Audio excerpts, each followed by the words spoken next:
दोस्तों, अगर मैं आपसे पूछूं कि वो कौन सी जगह है जहां वीकेंड्स तो छोड़िए, वीक के हर दिन एक जैसी ही भीड़ रहती है और सामान पर डिस्काउंट ऐसा जो आपको दिवाली या फिर होली की शॉपिंग पर भी ना मिले, क्या हुआ? नहीं समझे?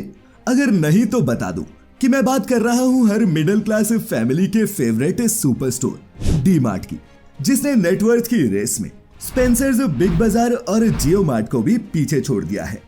अब जब 960 रुपए MRP वाला 5 kg बासमती राइस 599 और 105 रुपए वाला मैगी का पैकेट सिर्फ 87 रुपए में मिले, तो सामान खरीदने के लिए भीड़ तो जुटेगी ही।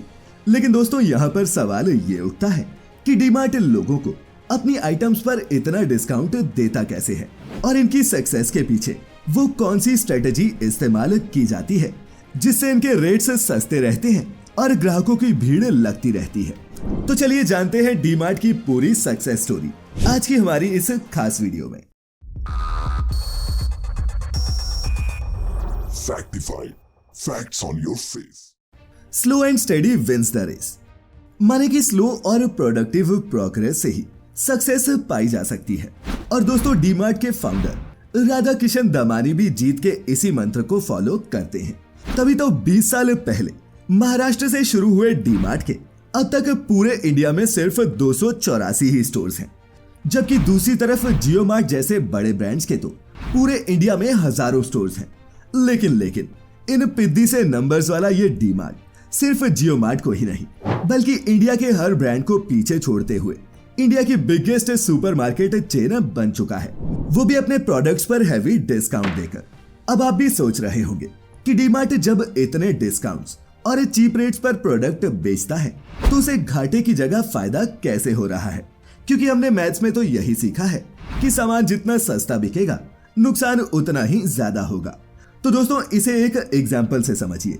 एक शॉपकीपर पहले 1 किलो आटा 60 रुपए में बेचा करता था और ये आटा खरीदने वाले रोज के 10 लोग थे, माने कि वो रोज 600 रुपए आटे से कमा रहा था।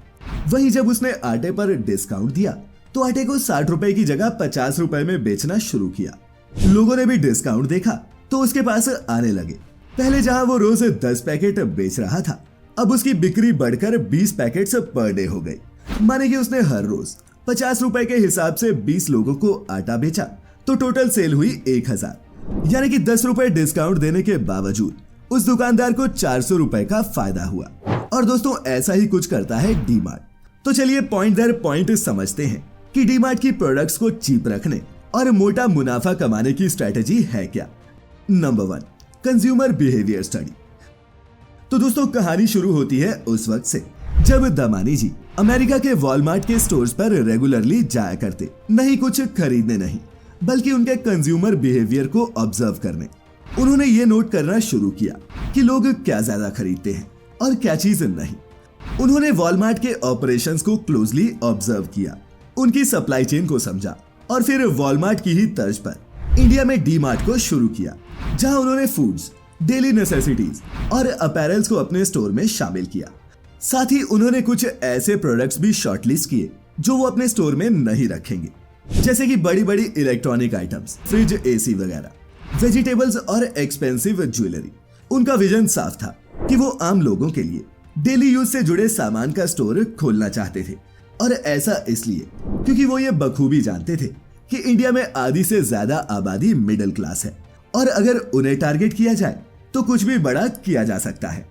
साथ ही डेली यूज के प्रोडक्ट्स के लिए ना तो बहुत बड़े स्टोर की जरूरत पड़ती है और न ही ज्यादा स्टाफ की, और जो इससे पैसा बचता है वो खर्च किया जाता है लोगों को ज्यादा डिस्काउंट देने में। तो दोस्तों, टारगेट कंज्यूमर कौन होंगे, क्या क्या सामान कैसे बेचा जाएगा, वो डिसाइड हो चुका था। लेकिन अब आते हैं अपने उस सवाल पर कि डीमार्ट लोगों को रोजाना नए नए ऑफर और डिस्काउंट्स कैसे देता है। तो दोस्तों, पॉइंट नंबर 2 है ओन प्रॉपर्टी। दोस्तों, डीमार्ट का मास्टर स्ट्रोक ये है कि उनके मोस्टली स्टोर्स खुद की प्रॉपर्टी पर खोले गए, या फिर जो खुद के नहीं भी हैं, उन्हें भी 20 से 50 साल की लीज पर लिया गया है, माने कि एक बारी में ही पैसा देकर डीमार्ट ने उस जगह को अपने अंडर ले लिया है। ऐसे में डीमार्ट हर महीने रेंट देने से तो बचता ही है, साथ ही हर साल बढ़ने वाले रेंट का भी उस पर कोई असर नहीं पड़ता, और जो पैसा डीमार्ट यहाँ से बचाता है वही लोगों को डिस्काउंट के तौर पर दिया जाता है। Number 3, good relations with distributors.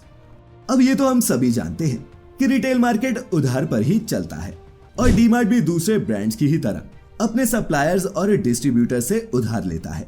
लेकिन यहाँ भी डीमार्ट ने एक स्मार्ट मूव चला है।